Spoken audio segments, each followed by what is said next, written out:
ကျွန်တော်နည်းနည်းတတိခါလည်းမဟုတ်ဘူးเนาะကျန်းစာလေးတစ်ပုဒ်ရွတ်ချင်တယ်ကျွန်တော်ဒီကျန်းစာကျွန်တော်အလုံးမှာတချင်းနားထောင်နေဖះတချင်းနားထောင်နေနဲ့ကျွန်တော်ရမ်းခွန်အားရတဲ့ဟာပေါ့เนาะ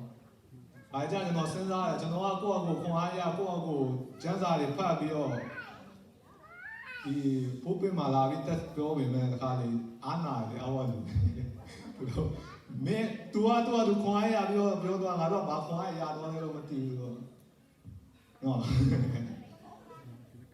Okay အဲ့တချင်းကelevation ရဲ့ rattle ဆိုတဲ့တချင်းဟုတ်တယ် rattle ဆိုတဲ့အိဗယ်တိလားမသိဘူးဘယ်သူသိလဲ rattle ဆိုတာသူကလို့ခါတဲ့အတန်လေဥမာ rattle snake ဟိုမွေလေအဲ့လိုခါတဲ့မွေသိရမှာအဲ့လိုအဲ့တချင်းကသူကကျွန်တော်ဗမာလိုမျိုးဆိုရေစကြေလာပေါ့သူတို့အင်္ဂလိပ်လို့ဆိုတော့Ezekiel တဲ့အဲ့သူ့အကြောင်းကိုကျမ်းစာထဲမှာရေးထားတဲ့ဟာကိုသူတို့ကတချင်းပြန်လို့နော်ရမ်းပွားရကျွန်တော်မိမဆိုသူခဏကျွန်တော်အိမ်မှာလာပဲနားထောင်သူဆုံးအီနေပြီတဲ့အဲ့လိုတော့ရတယ်တော့ Okay ကျွန်တော်အချိန်နဲ့တိတ်မရှိဘူးဆိုတော့ကျမ်းစာဖတ်သွားမယ်ယေစကျေလာနာဂတိကျမ်းခန်းကြီး39အဲ့ကျွန်တော်ခန်းငယ်လေးကိုဖတ်မှာနော်ပထမဆုံးအနေနဲ့ကျွန်တော်အများကြီးမဖတ်ချင်ဘူးနည်းနည်းပဲဖတ်မှာဒါတော့ဘုရားကလည်းဒီရိုးတို့ပေါ်မှာ prophet ပြု၍ဟောပြောရမည်မှာအိုသွေးချောက်သောရိုးတို့ဒါဝရဘုရားရဲ့အမိန့်တော်ကိုနားထောင်ကြတော့အိုသွေးချောက်သောရိုးတို့ဟာအရှင်ဒါဝရဘုရားမိန့်တော်မူသည်ကငါသည်တင်တို့အထဲတို့အသက်ကိုတွင်း၍တင်တို့သည်အသက်ရှင်ရကြလိမ့်မည်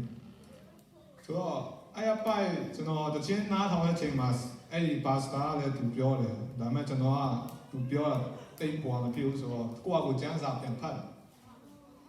ကိုယ့်အကိုကျမ်းစာပြန်ဖတ်တဲ့အခါမှာအရာကိုဘယ်လိုပြောမလဲ powerful ပဲလို့ပြောဒီဟာဘာလို့ဘုရားအိစကဲကိုအဲ့တော့သူကခေါ်သွားတယ်တနေရာမှာအယိုးတွေပြည့်နေတဲ့တင်းချိုင်းထဲမှာခေါ်သွားအဲ့ prophet အဲ့ဒါနဲ့ဘုရားပြောတယ်သူ့ကိုမေးတယ် prophet ကိုပေါ့နော် Okay တဲ့ဒီအယိုးတွေကိုငါအသက်ရှင်အောင်လုပ်နိုင်မှာလဲဆိုတော့你ယုံလားမေးတာပေါ့နော်ယုံငါလုပ်နိုင်မလားဟုတ်အဲ့နဲ့ရေစကြေလာပြောတယ်ကိုတော့တိပါတယ်တဲ့ तू အဖြေမဖြေဘူးကိုတော့တိပါတယ်ဟုတ်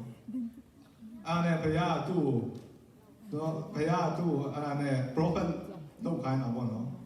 Okay တဲ့အဲ့ဒီအယိုးတွေကိုတဲ့နင်ပြောလိုက်တယ်ဒီတေနေတဲ့အယိုးတွေပေါ့နော်အဲ့ဒါကိုပြောလိုက်ဘာပြောခိုင်းလဲဆိုတော့ငါရထားရဖျားမိတ်နေအဲ့ထဲမှာရန်ဟိုအရေးကြီးတာပေါ့နော် तू ကသူ့သဘောနဲ့ तू မပြောဖျားမိတ်နေလို့ပြောငါဒီတင်တို့အထဲတော့အသက်ကိုတွင်း၍တင်တို့ဒီအသက်ရှင်ရကြလိမ့်မယ်ဆိုတော့အဲ့မှာကျွန်တော်ဘာခွန်အားရတော့လဲဆိုတော့ကျွန်တော်ဖျား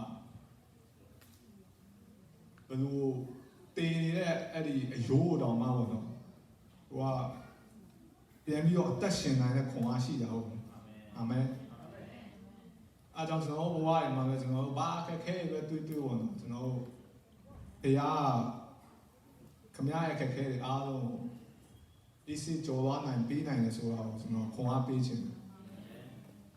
စဉ်းစားကြည့်ပါဒီတင်နေတဲ့အယိုးတော်မှာဘုရားအသက်ရှင်စေလို့သူမိန့်တာနဲ့လုံးဝအယိုးတွေကမှ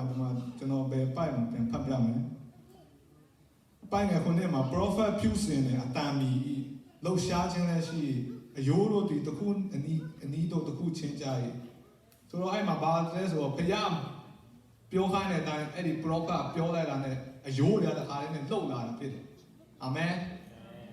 ငင်းတော့မနေနိုင်တော့ဘူးဘုရားရဲ့စကားကဘယ်လောက်ထိခွန်အားဘယ်လိုပြောမလဲတကိုးကြီးလဲဆိုလုံးဝ rattle လုံးဝလှုပ်လာဖြစ်တယ်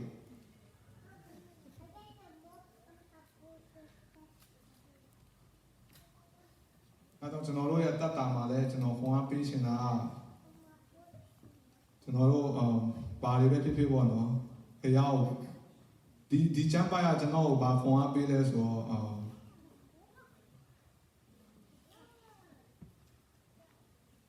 ခွန်အားပေးလဲဆိုတော့